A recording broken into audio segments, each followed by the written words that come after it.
Green hydrogen. We've been hearing about that a lot in recent times, haven't we? ESG norms, green hydrogen being the future. It was even talked about in the union budget speech on 1st of February. You've got big boys like Reliance Industries, the Adani Group, the Vedanta Group that are all looking to have a play at green hydrogen. Today, we're going to be talking about A, what is green hydrogen, and what are the opportunities there for startups too. In fact, I'm going to be joined now by someone who has a pretty good edge and a first mover advantage of sorts when it comes to green hydrogen. It is a startup called H2E, which incidentally is also backed by Adhar Poonawala. Joining me here, the guy who started it all, Siddharth Mayur. Siddharth, thank you so much for joining us here on Startup Central. Well, everybody is talking about green hydrogen. So I'll tell you what, the first thing, and I'm sure you've done this many times over, especially since, you went into business in 2009. Do you want to, in as simple English and as quickly as possible, explain to our viewers what green hydrogen is?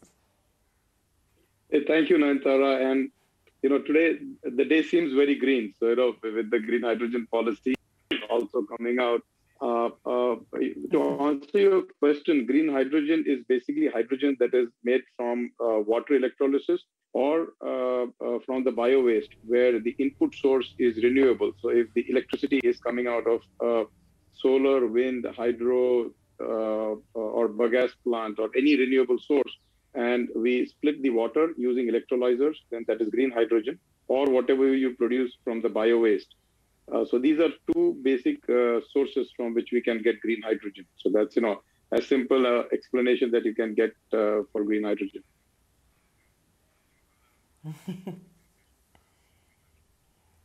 Okay, so it really is green. It's also sustainable since you're using biomass, as you talked about. You're using water electrolysis too. So tell me, at H2E, you've been in the business since 2009. How are you folks producing green hydrogen? We produce electrolyzers.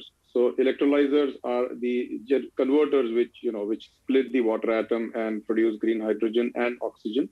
So that's the core technology that we have developed, and we are the only Indian company with a product on the ground. And I would dare to say that we are completely 100% Indian made, in terms of Atmanirbhar Bharat. It is a product that is made in India. We are setting up a large facility which will produce electrolyzers which are going to be required to produce this green hydrogen in India and across the world.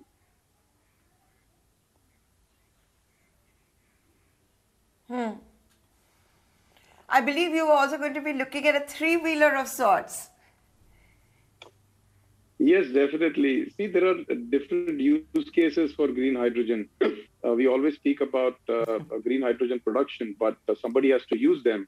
So one of the use cases is in the automotive industry, which really needs to decarbonize itself. And we've undertaken the production of a three-wheeler and also a bus, which will run on hydrogen. So we make the fuel cell.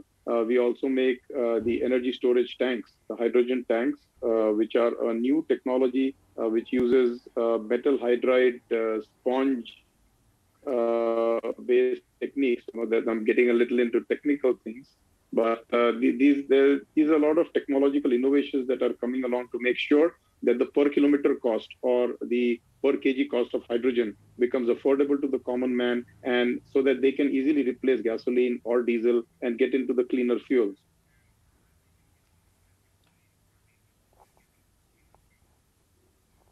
Okay.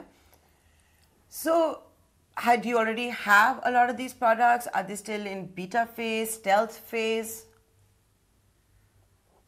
The electrolyzer is in a commercial phase. So we make commercial electrolyzers. Like I said before, we are setting up a demonstrator plant with Oil India in Assam. So, that's going to be the first plant of its sort in the northeastern state to produce hydrogen and then blend that hydrogen with natural gas. So the electrolyzer is a commercial product. The applications are something that are at a beta stage or a field trial stage.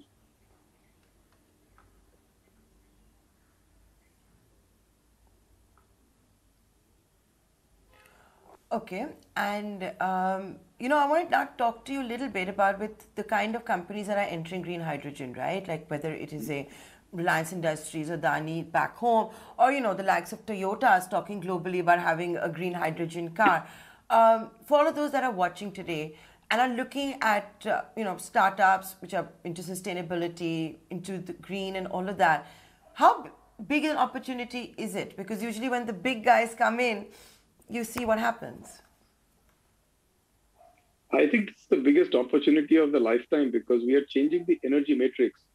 And the big boys coming in is good news for our startups because this is when the story starts becoming real. And this is such a big space that there's going to be place for all of us, including the big boys. And I always say this, if America could get a Tesla and make a revolution there, why can't we get a Homey? Name it after Dr. Homi Baba. And why can't we make a company which starts from as a startup and grows very, very big?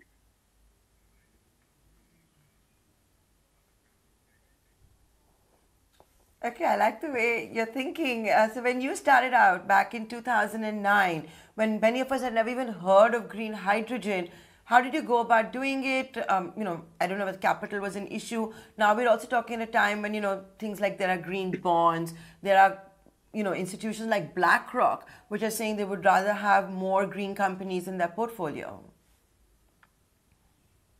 Oh, well, 2009 was difficult. Everybody spoke solar, and I was the odd man out talking green hydrogen or fuel cells or even electrolyzers. So capital definitely was a problem. We somehow managed to stay afloat and develop the technology. We developed it along with institute in Germany, institute called Fraunhofer, and then started, in a slow process of going through field trials and then into a commercial product. And recently in 2020, Mr. Poonawala invested with us, and that paved the way for industrialization of the technology that we had developed.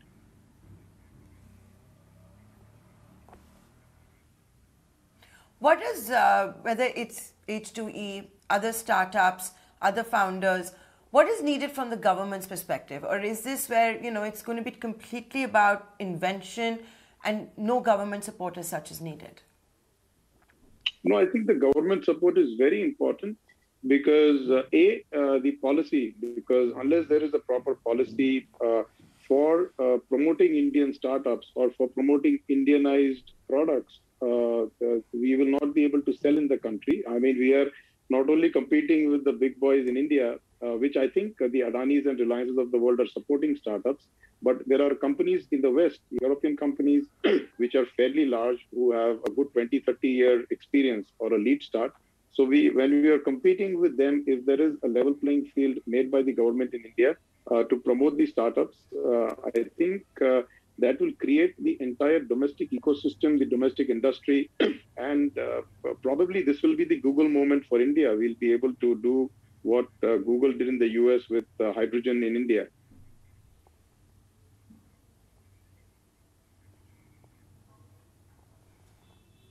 And, obviously all of this is going to be expensive as well, right? So are we also going to need financial institutions and new products to come about just to help support all of this become a reality?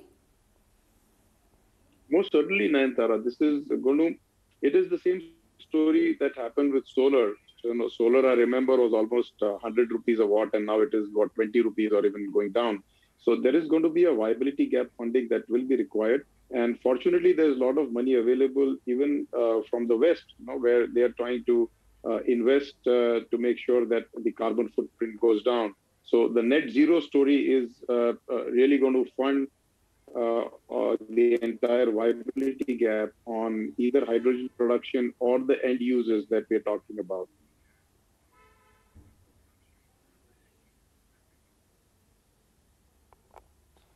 Okay, so with that, I'd like to thank you for taking the time out and for joining us here. Here's wishing you all the very best, and let's see what startups, entrepreneurs do as far as green hydrogen goes. The message from the top is, of course, very clear. India must have an edge. Thank you very much, and I hope that some point we will be able to make ET now also completely green with green hydrogen technology.